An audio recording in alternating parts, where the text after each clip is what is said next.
Now, so when we start to talk about dreams, the only time you're going to have a real meaningful dream if you're doing something in the world that you put a lot of meaning behind when you are awake. When you lack dream is when you lack having any form of connection on a deep end. So your reaction and response level is small on a percentage scale throughout the day. There's not a lot of things you have to react or respond to throughout the day. You got way more seconds and minutes and hours throughout the day to kind of come up with justifications on why you do things. And you may even present yourself in certain ways that may not necessarily be how you are behind closed doors, where really might be a comfort zone and things of that nature. Now, there's a lot of peace that come with that, but also it develop in other areas in the fourth, fifth, and sixth dimension. You stop sparking sparks of imagination, or you may stop dreaming a little bit. You may not dream for a week or two and things of that nature. So these things is being used and they're like wearing out like your body. You're using your whole day to use your thoughts and feelings towards shit that ain't got nothing to do with actually things that you have to react or respond to, that cause for the external world to have thoughts and feelings towards you also. You see what I'm saying? You're doing a lot of things based on your own thoughts and feelings, and it's not affecting anyone else. Now, like I said, that could be positive or negative. Positive is you got peace throughout the day. Ain't nothing going on for you to make you get up and have to do something or frustrate you. But it's negative too. You also don't have anything going on to accumulate manifestations or materializing. Teamwork makes the dream work. So you're not involving yourself in the world to have no accumulation. Come negative or positive experiences. You need both in order for your whatever that you're presenting to start to accumulate. So when you're not involved in anything and you're not presenting yourself in no real way, even if you're not scared of being rejected and things of that nature, this also lacks creative abilities on your own, on your leisure time. And it also lacks you to have the ability to dream when you go to sleep.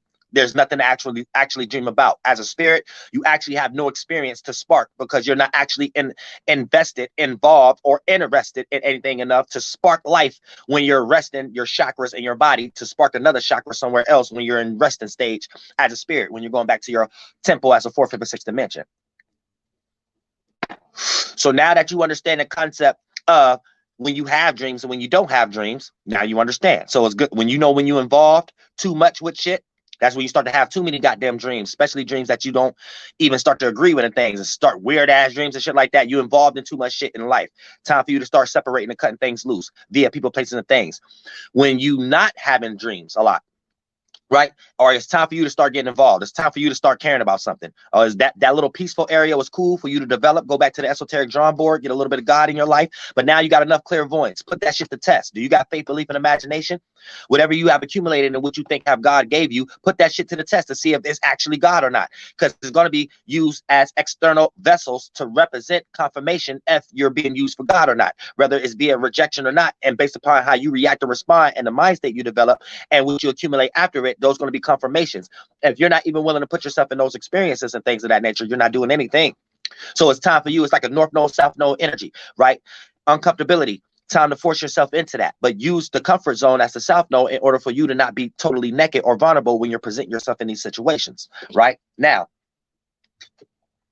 so if completely nothing going on in your life and you're not dreaming at all, it's time for you to start caring about something, either a person, group of people, place, or a thing. Or you shouldn't be having no dreams or no goals. That you should be experiencing your dream and goal at the moment, aka having peace, having no responsibility, having no spark of imagination, having no goal that you're trying to attack or anything of that nature.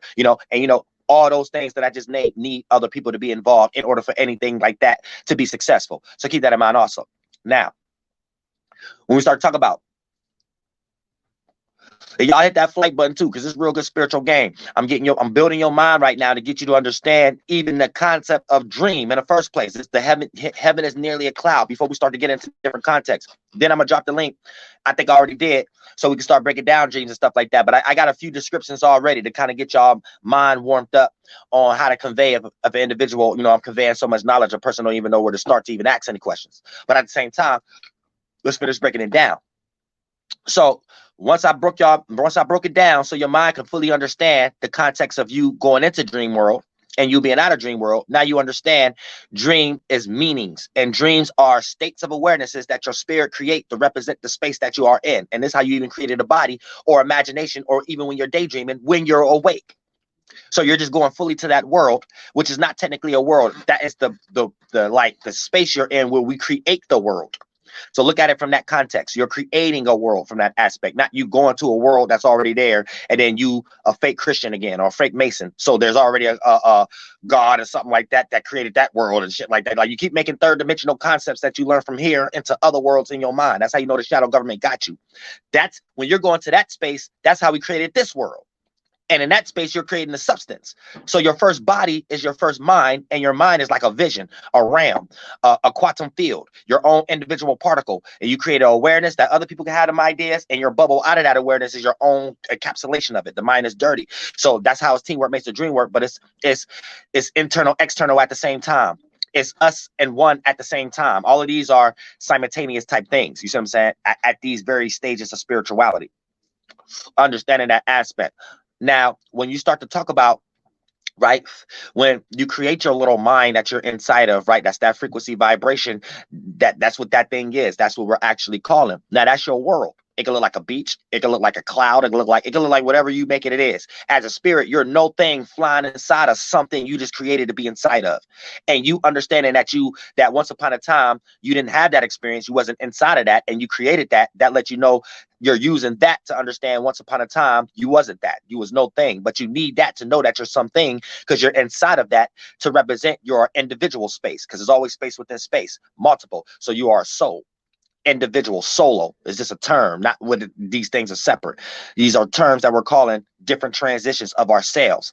You see what I'm saying? So back in the ancient time, you need to understand that women feelings or the feminine energy or feelings was a correlation to multiple, right? And masculine or the thought was a correlation to singular, right? So always keep that in mind. These are correspondences to singular.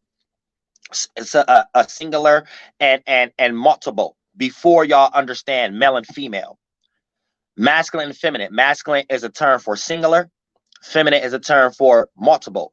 So the reason why they got rid of the feminine black goddess, right, is because that's feminine. That's too many gods. So when a government is coming, they need y'all to worship man, a thought. But since we all got a thought, they know how to make it objective from everybody's subjective point of view and create like a law or something like that. So this would make you worship man or the masculine angel, energy, aka something singular. And it's going to be something that's a correspondence to the fire or the air element. So you have to understand the Jewish witchcraft, like what they be doing and things of that nature. That's why I be telling y'all, don't be calling yourself God and things of that nature, because you don't even understand the Jews when they came up with this term and why they started casting stones at that in the first place. Like Jesus is not an actual person. Jesus is the little light that all of us got. It represents everybody's solar plexus. So individuals who call themselves God is an individual who's raising themselves to the first house. You're raising your solar plexus from the fifth house, tribe of Judah, and they're trying to control you because they can control the fifth house area, and that's their little tribe of Judah, part of the government. So they control entertainment, and they really fashion y'all character the way y'all supposed to use y'all charismatic gifts or your character. So y'all allow them to build y'all character. But when you exalt it as above, sun being in the first house or Aries, when you do that as below energy, because they created this witchcraft, but it's a witchcraft we all supposed to understand. You put your solar plexus in the fifth house into your first house and let yourself go to your head. Start calling yourself God. So once you start calling yourself God, now this is something that the Jews, who called the Israelites, they summoned me to even understand this. The spaceship, flying God in a spaceship, the Jehovah Witness and the Watchtower shit, where the Masons create their intellectual property that's going to be taught for the next 10, 15 years. It's an allegory to that. Like you have to understand this shit. But look, when you understand it from how it's supposed to be perceived, what they're basically trying to say is when you call yourself God, individuals who call themselves God, they're utilizing their perspective and allegory of individuality, and they created the solar plexus hieroglyphic cuneiform of the Jesus, the sun, but everybody have their own little light. So they're corresponding to your solar plexus. And when you ascend your solar plexus to your first house, right, this is you calling yourself God. And for the most part, this is a person deifying themselves and saying that they are God in the flesh, because the mind is flesh. The mind is the metaphysical flesh that bends in on itself and become the flesh. So the body is like the Father, the Son, the Jesus is like the solar plexus, the mind, and the Holy Ghost, the Spirit. The Spirit is supposed to be inside of that, controlling these things. So it's an allegory to that if you understand the right Trinity and not what some Satan, Lucifer, Calvin is trying to teach you. But at the same time, When you understand it from that aspect, this is how you supposed to know. Never call yourself God, because all possibilities is not through you. I can't come to you and you do all magical tricks and all possibilities for me. And my ability for me to be aware, you wasn't responsible for that. I had to become aware about something and come to the conclusion or agree to something for me to even be aware of you. I had to do that myself. So for you to do that, this is why you're not supposed to do that. This is basically what the Jews are saying. You see what I'm saying? So keep that in mind. It ain't got nothing to do with no race. Black means internal or lower chakras, or the emotion or the feeling. So the black goddess and things of that nature with the Masons worship, the black mama or the black sun and things of that nature, is their manipulating energy or their ability to create scenarios outside of themselves that don't represent how they truly feel or think inside of themselves. So this becomes illumination or the Illuminati, or creating imagery where they keep the same energy but change the shapes and forms. So each civilization, you're arguing for civilizations. Oh, Rome is better. Oh, Egypt is better. Oh, this, that, and third. While y'all all fighting over the same energy that they got y'all practicing, following the light. Whether it's the universe, stars, the fake ass stars they shut up there in the 1600s and got us all lost into in school, got us learning about the 7 planets. That's lostness. These are allegories and anthropomorphizing concepts of bigger names for water. You got stars, oceans, seas, rivers, ponds. Look at it like that. A star is a bigger term for bigger water. You see, you got rivers, right? Oceans is a bigger body of water. A star is a bigger body of water. So this gets us into the esoteric astrology, aka where it started from, understanding the 7 water cycles, because we're in water cycles. And if you want to understand the 5 C's all together to create this atmosphere that control the weather that we're inside of, this is what a star is. You stay inside of a star. This is the star that rises on the west. The Jehovah's Witness summoned me to even understand that. But for me to be here in the flesh right now as Archangel Uriel, you have this knowledge in the most pure state right now without it being spookism or pseudo. So you understand when we're experiencing fall and winter time, and that event that happened that we call a light that don't have a shape appears to be below us, right? Why is that? Because our atmosphere, which is a star, a body of water, is above based upon migration. So water cycle, different transitions, migration, right? From an esoteric perspective. And this help you understand we are on the west side of that one or that event that rises on what? The east.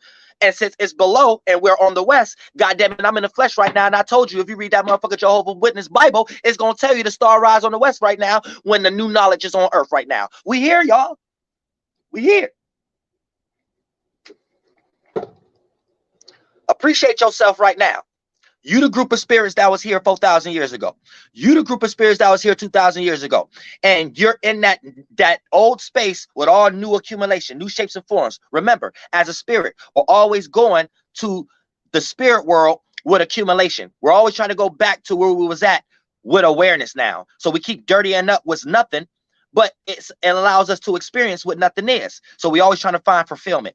We always creating contradiction. We always creating bigger problems. But pleasure, what comes from pleasure is pain. To get to heaven, to get to hell. And without experience, we wouldn't even know what we are, how powerful we are. So for the most part, let's make something beautiful out of this motherfucker shit. And you need to appreciate and praise your goddamn self. Because you got the knowledge now to know what you did 4,000 years ago. You got new shapes and forms. You got new technology. This is the spaceship. This body, this mind, these is the spaceships. And when you have broader, far out intelligence, you create a substance there, and that bend in on itself. Teamwork makes the dream work. Hopefully we all get there, or we all gonna be here, keep making this butch ass one that we keep making. And then we create the body there. Now we got the spaceship to experience. Now we a spirit with experiences, a mind and a body, new godly bodies, new goddesses bodies. Your spirit got new bodies for itself in that new space that we was never in before. God damn it, we in a new world. We created a spaceship to get there. Any of this false external Masonic NASA shit, Vedic shit, y'all getting lost with the wrong way. This is the shit that's going to destroy y'all and keep reincarnating to come back down here. You're doing God's knowledge in reverse. You're not supposed to do God's knowledge in reverse. You're not supposed to do God's knowledge. It ain't about cutting down. It ain't what we do, it's how we do it. We can cut down some trees. We make water and trees and mustard seeds every day. Let me repeat. We make water, trees, and mustard seeds. Water, trees, and mustard seeds every motherfucking day. That's not the thing. It's what we do with it. See, it ain't what we do. It's how we do it. See what I'm saying? Don't hate the game and don't become a spiritual hater. do what we are supposed to do as spirits and do it better to show the previous spirits how it's supposed to be done, regardless how many resources they got. They have bowed down, because in the spiritual world, if you're doing things for God, God make all demons bow down. So no weapon formed against you shall prosper. And when we talk about in God's language, God world, beyond hieroglyphics and things of that nature, these are virtues and principles. These swords, these weapons, these stones that can be cast against you will go through you, bounce off you, or won't phase you. And for the most part, you will be able to accumulate and materialize and manifest whatever festation, the parasitic energy that can be seen as good natures before you make your next transition down this motherfucker. Because goddamn it, that's what it is. We keep creating death, so why not make it a good one? Why not make it a good one? Oh, I'm saying real shit. Now, that's real spirituality for your ass. Now let's get into motherfucking dreams in this motherfucking shit. Now let's say you see a lot of spiders in your dreams. Let's say you had a dream, you see a spider. Now you got to look at it. Now, always going to have a positive and a negative attribute to it. So you have to understand what's going on when you see the spider. Then you have to get into the numerology and the gematria of it, and the necromancy and shit like that, and the vibration. So that takes us into colors, how many you seen. You know what I'm saying? So that helps you understand certain things also, because your dreams are just representations of what you are experiencing, not the actual people, places, or the thing that's in it. See what I'm saying? Because we are creating all these things from the inside out anyway.